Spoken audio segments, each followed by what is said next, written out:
लेकिन स्वयं वो टीचर, मास्टर, प्रिंसिपल, गुरु सब रहेंगे साक्षात भगवान। एकादश स्कंद में है, 11वें स्कंद में। और सब ब्राह्मणों को पढ़ाकर सतयुग आ जाएगा। सोमवार के दिन में रात्रि 12 बजे लग जाएगा। भगवान सबको नवयुवक कर देंगे, सबका विवाह करा देंगे। वो तो भगवान है, ये तो आप जानते हैं, वो सब ज्ञान है उनके अंदर। 1000 ब्राह्मणों का विवाह कराएंगे, सृष्टि फिर आरंभ हो जाएगी। धीरे धीरे सतयुग का प्रवेश हो जाएगा।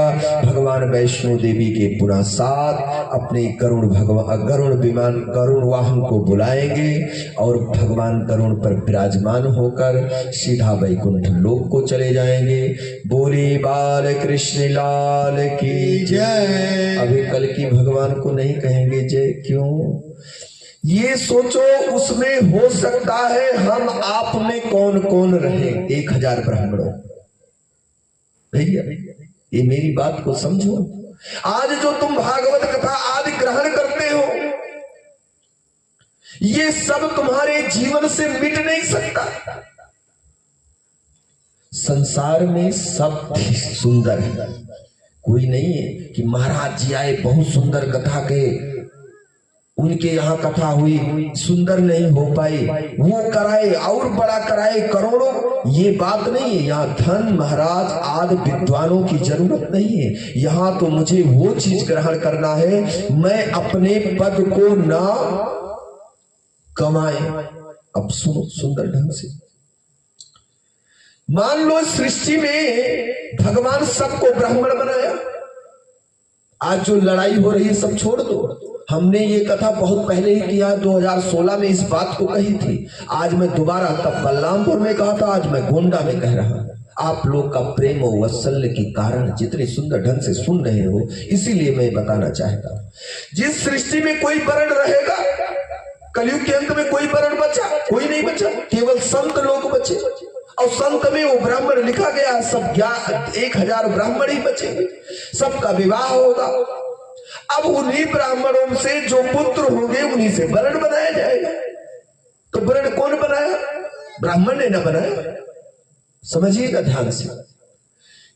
हम आप सृष्टि के आरंभ में पुनः जो बीत गया भूतकाल, उसमें हम सब ब्राह्मण थे। अब ब्राह्मण होके भी नारायण,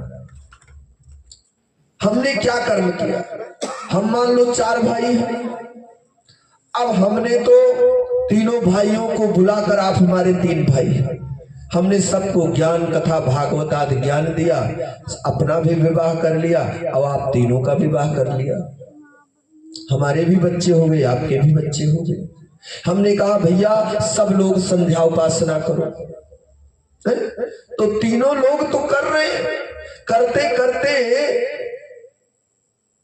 जो मझला है दूसरे नंबर पर है, उसके मन में ये आया, पूजा पाठ छोड़ो भैया, तुम इसी पूजे पाठ में व्यस्त हो, हमको भी पूजा पाठ में व्यस्त कराए। हमने कहा तब और क्या करोगे, और तो सब हो रहा है, सारी क्रियाएं तो चल रही है।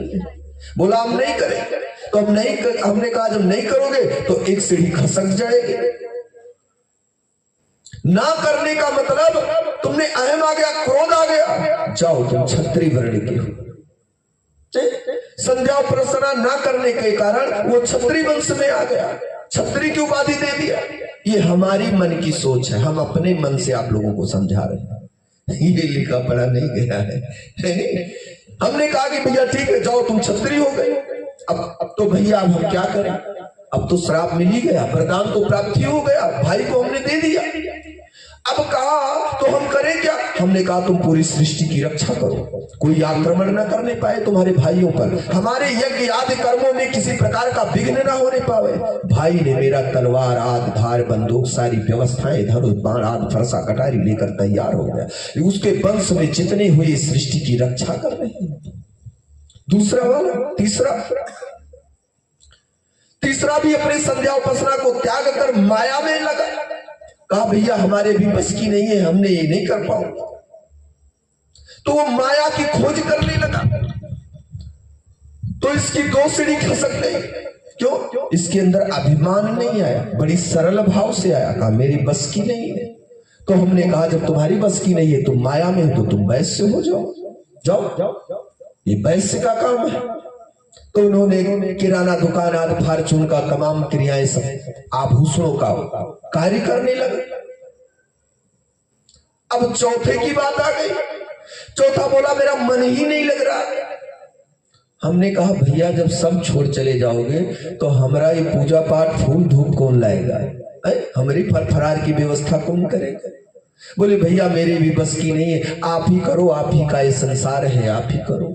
तो हमने कहा जब ऐसी बात है तुम कुछ करना ही नहीं चाहते हो तो जाओ, इस पृथ्वी के जितने भी वर्ग हैं ये तुम ही करोगे, तुम सूत्र हो। तुम्हारी जो मति है वो मर गई, तो तुम्हें जाओ खाने पीने की सुध रही, तुम्हें केवल माया ही इस खेती में लगे रहोगे, निकालने में गेहूं धान सब्जी आज आभूषण सारी अर्थव्यवस्था करोगे। उसमें भी जैसे जैसे हुए तमाम प्रकार के वर्णों का बंटवारा किया। लेकिन इस सृष्टि में कौन है? तो एक बात कहूं, जब तुमने मारपीट चोरी का काम किया तो तुम्हें छत्री, एक ब्राह्मण की एक उपाधि से खसक कर तुम छत्री बन गए। तुमने वैश्य में होकर भी शुद्ध तौल ना किया। समझिए, मान लो मैं एक ही हूं और मैं 3 रूप में 4 रूप में परिणत हो रहा हूं। एक स्वयं बैठा रहूंगा और 3 मेरी लिंग कारण और सूक्ष्म ये निकल कर बाहर हो रहे हैं। तो सूक्ष्म रूप से मैं यहां स्थिर हूं और लिंग रूप में क्षत्रिय और कारण रूप में वैश्य और स्थूर मतलब होता शरीर जो मिट्टी से बना हुआ, ये सूत्र है।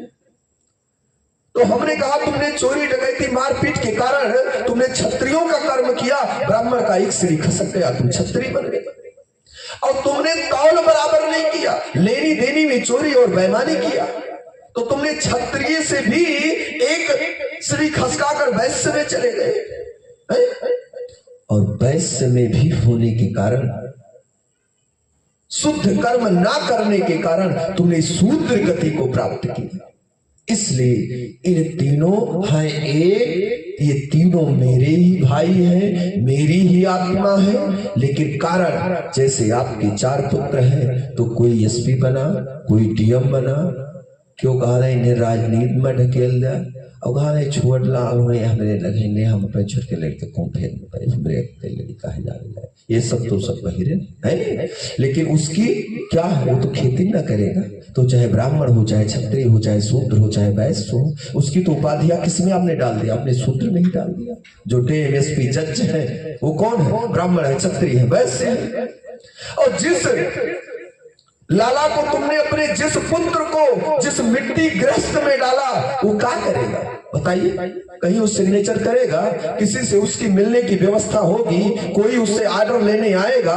नहीं, उसको केवल कुदार और फावड़ा और बीज बीबी यही मिलेगा। खेती बाड़ी करेगा, बीबी बच्चा मिलेगा, खेती बाड़ी बीबी बच्चा। हितनाथ रिलेशन में जितना गेहूं चावल निकलेगा उसको बेच बेच कर थाली और कपड़ा और का बड़ा बड़ा वाला पतासा और खाजा ले जाए। और वह सब एक न्योता न करिए। 60 साल बाद आई है, बढ़िया सुंदर व्हाइट वाली टी शर्ट हाफ है और बरमुंडा वाला 700 का चड्ढा कुर्सी पर लगाए गए, बढ़िया रूपानी लखानी वाला व्हाइट चप्पल पहन के बैठ गई है। मैडम आए के पगली बैठ गई है, अब बहुत ले गई चाय पानी व्यवस्था की। ये कितना दिन चलेगा? साल 6 महीना है। इसीलिए अनन्य ममता विष्णो ममता प्रेम संगता, हे राजन, इस संसार में सुखदेव जी कहते परीक्षित से संसार के समस्त ममताओं को टाल दो, नहीं हमारी एक एक सीढ़ियां खसक कर हम उस मिट्टी में मिल जाएंगे कि जब हमारी कुदार वहां बंद होगी, सूरज की रोशनी तेज होगी, हमारे शरीर में सहन नहीं रह जाएगा, क्षमताएं नहीं रह जाएंगी, तब हम कुदार लेकर घर पर आएंगे, रखेंगे, स्नान ध्यान करके तब हम जल आदि को ग्रहण करेंगे। 12, 1, 2 बज सकता है। इसलिए आप लोगों से मुझसे निवेदन है आपसे कि जिसमें हो ये ना सोचो कि मैं शूद्र हूं, मैं वैश्य हूं, मैं क्षत्रिय हूं, मैं ब्राह्मण हूं। इस संसार में केवल